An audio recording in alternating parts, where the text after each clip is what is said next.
Anything to the title? No restraint? Are you letting something go? Is this? I need to show you the cover of it, and I'll have to pull the cover out. But yes, there is No Restraint. The whole album and that title track and the cover of the record. It's all about duality and about how we each have light and dark within us. We each have strengths and weaknesses, and it's okay to sort of let all of it kind of out there. And I've always had no restraint in my life, and that's always been a weakness and a strength and a downfall. It's held me back because I'm either all or nothing, and that can be with any excess. I mean, all kinds of addictions. I mean, I've dealt with so much in my life where I've had to face all of that. And so having no restraint has hurt me, but also having no restraint has also helped me. Yeah. And I think it's okay to admit that. It's sort of what makes you the sum total of who you are. No restraint and actually admitting things. I think as we get older and figure out our restraints, they always say in the midst of chaos is when some of the most beautiful things happen. So, amen. The strengths. All right. She is Season Ammons. No Restraint coming out tomorrow.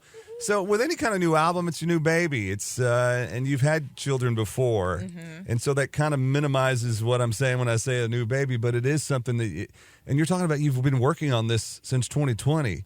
So for a lot of artists, when I have this conversation, they're like, by the time the album actually comes out, they're tired of the album. They're already probably working on something new. But a new project brings anticipation, excitement, a long radio tour. You just got back from Colorado. Drove down today. The hustle is real for a new album. Talk about that process for you in 2023, because it's changed for a lot of people over the years. Yeah, I mean, so when I finished the record in 2020, then I had to let it sit there, and we did a lot of mixing. Dave and I got to mix a lot because I was super picky about it. But then I just left it alone. I didn't want to hear it for a while because I didn't want to get tired of it. And luckily, I had some time to, one, I had to save up money, and two, everything just wasn't quite right to put it out yet. So I had time to find a good team, find a publicist, and put together my release strategy, which, if you think about it like a baby, it takes at least 9 months to a year, honestly, to put out a record, I think, properly. So that gave me a lot of time to sit and think about, how do I want to push this out? What is the concept of the record? What is my my artwork going to look like? Because once you finish a record, that's one thing, but then you got to get the artwork done. So it gave me some time, which I really valued. But I have been putting together the strategy on this record since last summer. So it's been a year in the making of all of the steps, like gearing up to release this. Started doing radio promotion 3 months ago, started doing press and things like that a couple of months ago. So now it's really starting to ramp up with the multiple radio tours, and it's a lot of excitement, but it also starts coming now it's really fast, and I'm having a hard time keeping up, whereas I had some time before to kind of think things through and but that's what the plan is for, right? You put the plan together and then you just do it, you execute it. And in the midst of releasing a new project, probably during 2020, I'm assuming you came back and had to put some new players back together and do that, because you still got to get on the road and make the money so you can afford to keep doing the thing that you love to do. Yeah. Well, that was hard, not having shows to do. Things got shut down for a little while. And then, once things kind of opened up, I kind of had to go backwards and go back to the bars, and I had to go back to doing cover shows because that pays the bills. It would pay the bills, yeah. And so, and that was okay because these cover shows, I'm able to slip in my original music, sell merchandise and things like that. So I put together a trio, found an upright bass player. His name's Kyle Etier, and Jane Gordon, who plays the box drum, the cajon, and we've been doing a lot of shows the last couple of years 2 years to be exact. And, we did a year of bar shows, and then I reevaluated and said, okay, it's time to, now that things are really opening back up again, now it's like, now let's focus on the ticketed events, the listening rooms, the higher end venues, no more bar shows. Like, we accomplished what we needed to accomplish, getting back in the scene, playing again, getting your chops back up. But now let's move over to this side of things. And so we've been doing that for the last year. We've played everywhere from, like, the Bugle Boy is coming up. Bugle Boy is a great room. I love that room. That's a room that you talk about listening rooms, and I played that one before. There are sometimes listening rooms, they listen too much. They too much. Silence at the So Bugle much. Boy. But it's such a beautiful thing when somebody's actually listening to every word you say. It is. And and they're there, and when you finish playing, they want to buy your product. It's intimidating, though, Yeah. like, because they're right there in the front row, and they're, like, looking like deer in the headlights at Entertain you. me, And come on. It is. And they want to hear every story, and every lyric. Same thing with the Redbird listening room, which I just recently played. That's in New Braunfels. If you don't know about that place, it's great. And Heard a lot about that place. it's great. Dallas Burrow owns it, and he's a great artist, and he's great venue. So yeah, a lot of listening rooms, and like I said, moving from bars back to, like, trying to get ticketed events. Having people come out and pay $20 to come see you, or at a venue where it's very specific music venue. And yeah, let's be really honest. Sometimes the bars that you play, your background music. Mm-hmm. At the listening room, it's more about the creative, the arts. The album that you're releasing tomorrow, you want people to hear those words, and No Restraint. You wanted to hear and feel that message. So I love a bar.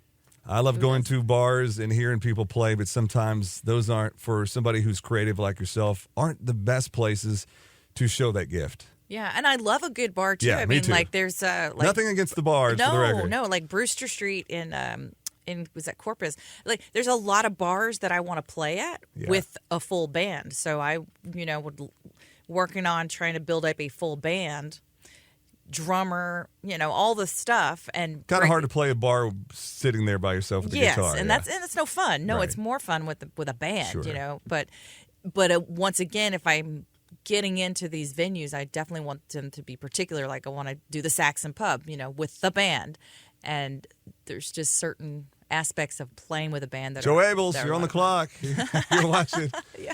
Hanging out with Season Ammons' new album dropping tomorrow called No Restraint. Oh, you're going to pull the album out. All right. We'll get to see we'll get to show it on the cameras and exactly what it looks like. fun. Yeah, because no one's seen it yet. All right. No one's seen it. We'll hold it up to the. Oh wow. No, I'm. This is going to sound like old creepy Eric. You're very much into fashion. I've Yes. noticed that.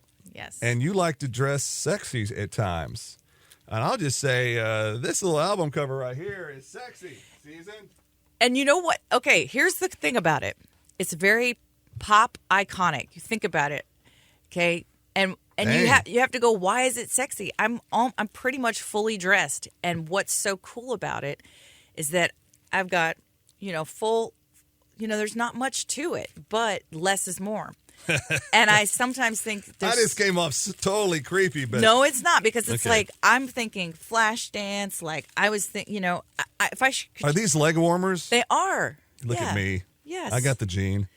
Well, the thing is like, so I put together, of course, a vision board for my album, and I'm going to be showing, I'll be posting about my vision board, because I have collected some awesome images for everyone from Dolly Parton to Cher to Stevie Nicks, and, some iconic women that were all in this same vein in these pictures that I was definitely trying to get. And I was just like, this is fashion, it's art, it's pop culture at its finest. And I was like, and I want to embody all of that. Good job. No Restraint is the album. We got Season Ammons live in our Coke FM studio. You going to play us another song? I will. I thought I would play a song off of my Texas country record, Sure.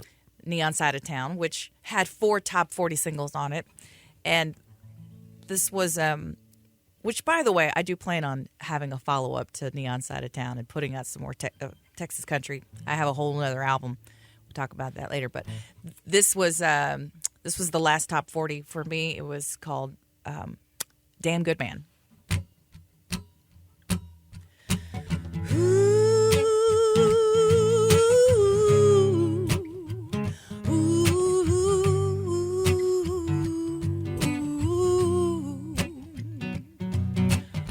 Look at how I lean on you.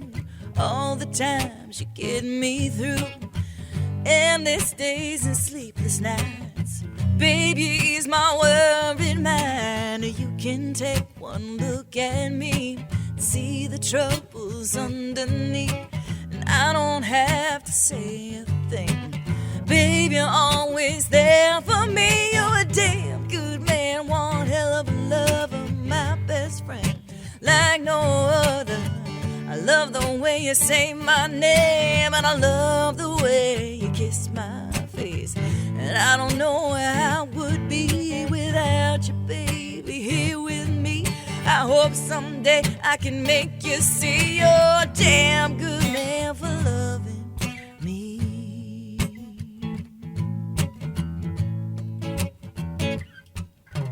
Now you're my bridge to solid ground when I'm lost and can't be found. Sometimes I can't find my way, but baby, you're my saving grace. And when I break and fall apart, you're always there with open arms, and I don't have to say a thing. Baby, you're always there for me. You're a damn good man, one hell of a lover, my best friend, like no other. I love the way you say my name, and I love the way you kiss my face.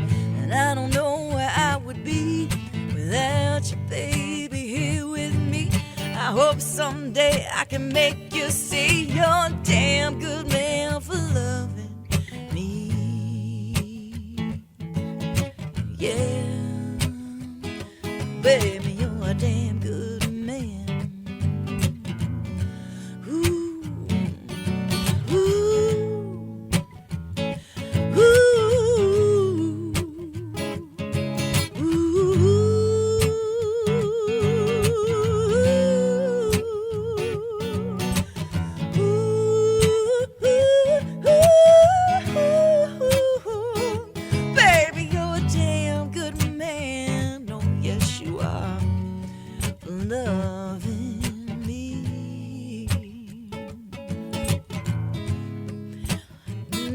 Baby, you're a damn good man.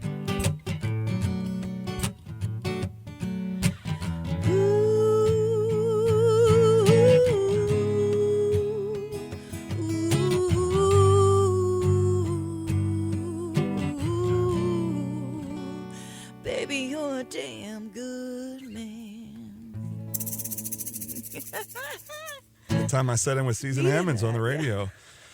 Taking you back, her Texas music album, Damn Good Man. That's a good song. Thank you. And that's funky, too. It is. You got some funky and soul in you. I do. I like funk and soul. I do. It's definitely the basis of where I come from. It's like Motown.